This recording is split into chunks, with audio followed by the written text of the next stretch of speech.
جو حکومت مخالف تحریک کے مختلف مراحل ہیں ان کے اوپر بھی تبادلہ خیال کیا گیا، اور اس بات پر بھی آج تبادلہ خیال کیا گیا ہے پی ڈی ایم کے اس اہم اجلاس میں کہ اگر آئندہ انتخابات جو ہوتے ہیں تو ان کو شفاف بنانے کے لیے کیا اقدامات جو ہیں وہ اٹھانا ہوں گے۔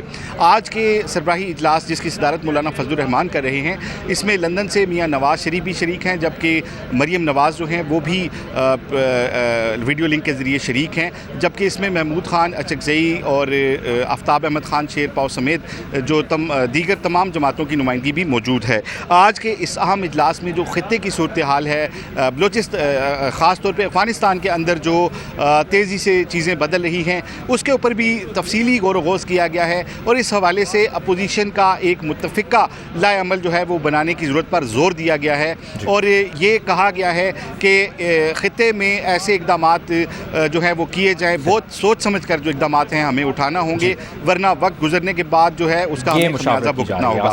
تو ابھی آپ نے تفصیلاً اپڈیٹ کیا، شکریہ آپ کا۔ آگے بڑھتے ہیں، آپ کو بتاتے ہیں سابق وزیر اعظم نواز شریف کے لندن میں معالج نے اپنی رپورٹ لاہور ہائی کورٹ کو بھجوا دی ہے۔ اس رپورٹ میں نواز شریف کو اینجیوگرافی اور ممکنہ اینجیوپلاسٹی کرانے کی تجویز دی گئی ہے۔ رپورٹ میں سابق وزیر اعظم کو ہوائی سفر سے گریز کا بھی مشورہ دیا گیا ہے۔ رپورٹ کر رہے ہیں شاہد حسین۔ سابق وزیر اعظم میاں نواز شریف کے وکیل امجد پرویز نے ڈاکٹر ڈیوڈ لارنس کی رپورٹ لاہور ہائی کورٹ میں جمع کرائی۔ رپورٹ میں کہا گیا ہے کہ کووڈ کی وجہ سے نواز شریف کی بیماری کو ادویات کے ذریعے مینج کیا گیا۔ اب نواز شریف کو اینجیوگرافی اور ممکنہ اینجیوپلاسٹی کرانی چاہیے۔ رپورٹ میں کہا گیا ہے کہ نواز شریف کو کرونا وبا کے سبب عوامی مقامات پر جانے سے گریز کرنا چاہیے۔ نواز شریف کو ہوائی سفر کرنے سے بھی منع کیا گیا ہے۔ ڈاکٹر کے مطابق نواز شریف مختلف بیماریوں میں مبتلا ہیں، اس لیے انہیں مزید احتیاط کی ضرورت ہے۔ نواز شریف کو لندن میں اپنی علاج گاہ کے قریب ہی رہنا چاہیے۔ رپورٹ کے مطابق مستحکم پلیٹلیٹس نواز شریف کی صحت کے لیے انتہائی اہم ہیں۔ رپورٹ میں نواز شریف کو صحت بخش کھانا اور ورزش جاری رکھنے کی تجویز بھی دی گئی ہے۔ نواز شریف کو کم سے کم ٹینشن لینے کا کہا گیا ہے تاکہ صحت پر منفی اثرات نہ ہوں۔ رپورٹ کے مطابق نواز شریف کے دل کی شریانیں تنگ ہو رہی ہیں۔ ہیماٹولوجی اور گردوں کے اسپیشلسٹ کی کلیئرنس کے بعد ان کے دل کے مرض کا علاج کیا جائے گا۔ رپورٹ میں کہا گیا ہے کہ نواز شریف لندن میں زیر علاج ہیں اور ڈاکٹر اور پیرامیڈیکل سٹاف ان کی صحت سے مکمل آگاہ ہیں۔ شاہد حسین، جیو نیوز، لاہور۔ اور آپ کو یہ بھی بتا دیں کہ مریم نواز کے بیٹے جنید کی شادی سیف الرحمان کی بیٹی عائشہ سیف سے طے پا گئی ہے۔ شادی کی تقریب 2 ہفتوں کے بعد لندن میں منعقد ہوگی۔ شادی کے دعوت نامے عزیز و اقارب کو بھیجنا شروع کر دیے گئے ہیں۔ ذرائع کا کہنا ہے کہ شادی میں مریم نواز اور کیپٹن ریٹائرڈ صفدر شرکت نہیں کریں گے۔ تفصیلات جانیں گے لندن میں نمائندہ جیو نیوز سعید نیازی ہمارے ساتھ موجود ہیں۔ سعید بتائے گا تقریب کی تیاریاں مکمل ہو گئی ہیں شادی کی؟ جی، تیاریاں تو ابھی شروع ہیں، اور آپ جیسے آپ نے بتایا کہ مریم جو ہے وہ مریم اور صفدر اور ریٹائر صفدر جو ہیں کیپٹن، ان کی آمد جو ہے وہ ابھی تک جو ہے کنفرم نہیں ہو سکی ہے، اور ذرائع یہی بتا رہے ہیں کہ وہ نہیں آئیں گے، اور نہ ہی وہ اس سلسلے میں حکومت سے کوئی اپیل کریں گے کہ انہیں جانے کی اجازت دی جائے۔ اس کے علاوہ آپ کو علم ہے کہ پاکستان چونکہ ریڈ لسٹ میں ہے، اس لیے ان کو یہاں آ کر کم سے کم 10 دن جو ہے وہ ہوٹل میں گزارنا ہوں گے۔ اس لیے لگتا تو نہیں ہے کہ وہ یہاں پر آئیں گے اور نہ ہی کوئی درخواست کریں گے۔ اور یہاں جیسا آپ نے بتایا کہ یہاں پر ان کے جو دعوت نامے ہیں وہ تقسیم ہونا شروع ہو چکے ہیں، اور ان کی جو شادی ہے وہ سینٹرل لنڈن ہی کے ہوٹل میں 22 اگست کو ہوگی۔ جی ٹھیک ہے سعید نیازی، آپ نے اپڈیٹ کیا، بہت شکریہ آپ کا۔ آپ کو براہ راست لیے چلیں گے بہاولپور، جہاں پر موجود ہیں وزیر اعظم عمران خان۔ لال سوہانرا نیشنل پارک میں شجرکاری مہم کے سلسلے میں وزیر اعظم عمران خان نے اب سے کچھ دیر پہلے پودا لگایا ہے، اور اس وقت بہاولپور میں وزیر اعظم عمران خان کو شجرکاری کی نگرانی کے جدید طریقوں پر بریفنگ بھی دی جا رہی ہے۔ مناظر آپ دیکھ رہے ہیں بہاولپور کے، جہاں پر موجود ہیں وزیر اعظم عمران خان، اور لال سوہانرا نیشنل پارک میں شجرکاری مہم کے سلسلے میں انہوں نے پودا بھی لگایا ہے۔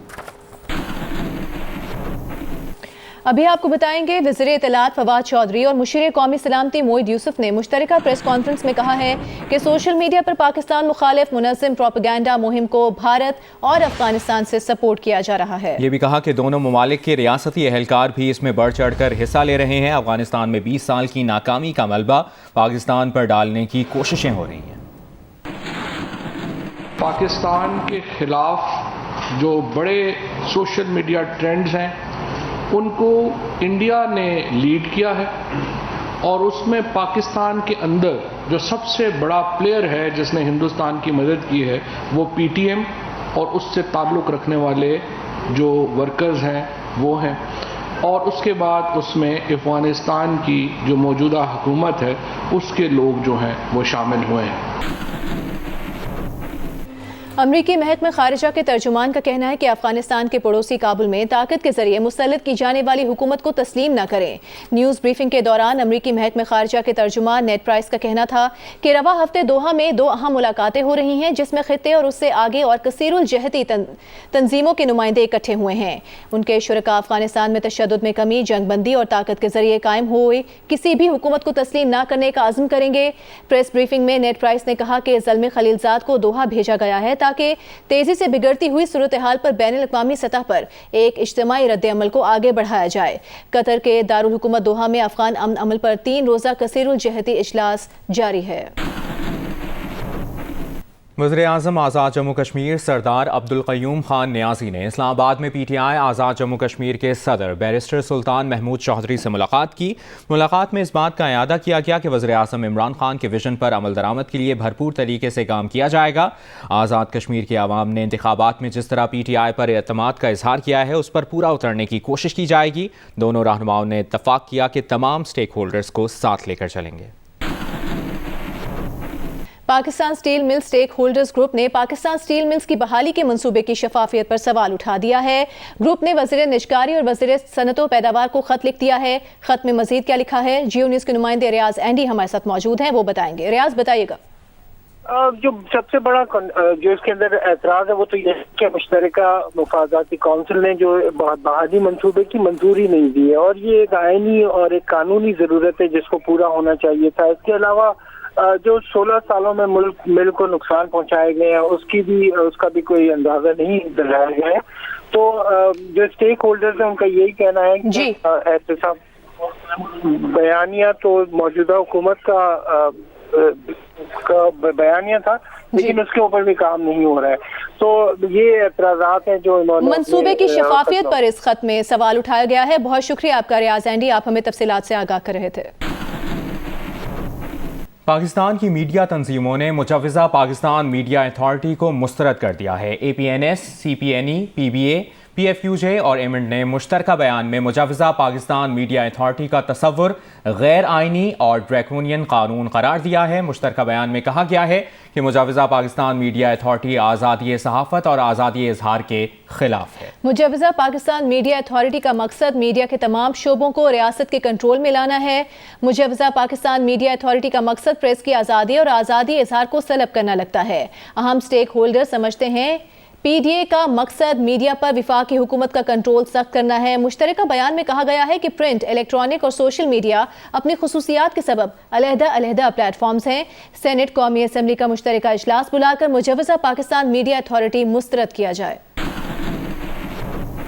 تھرپارکر کول مائننگ کمپنی میں مزدور دودو بھیل کے مبینہ تشدد کی تحقیقات کے سلسلے میں وفاقی وزارت انسانی حقوق کے 15 رکنی مشن نے قتل کی فیکٹ فائنڈنگ رپورٹ حکومت کو جمع کرا دی ہے۔ تفصیل جانتے ہیں، نمائندہ جیو نیوز حامد شیخ نے ہمیں جوائن کیا ہے۔ جی حامد، اپڈیٹ کیجیے گا۔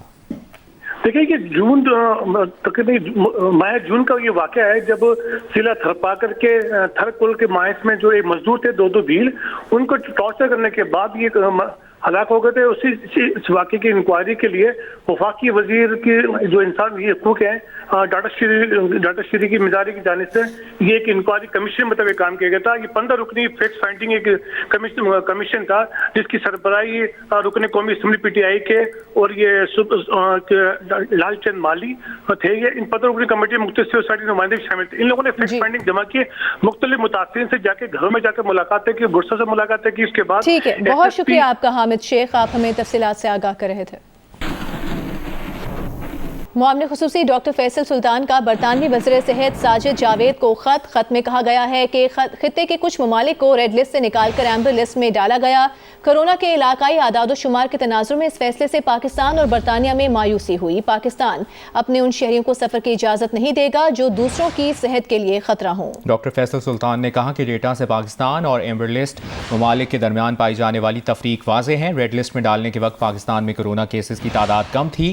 فیصل سلطان نے برطانوی وزیر کو تجاویز دیں کہ سفر کرنے والوں کو WHO کی مستند ویکسین لگی ہو، منزل مقصود پر پہنچنے سے 72 گھنٹے پہلے PCR ٹیسٹ ہوا ہو اور پری ڈپارچر اینٹیجن ٹیسٹ ایئرپورٹ پر کیا جائے.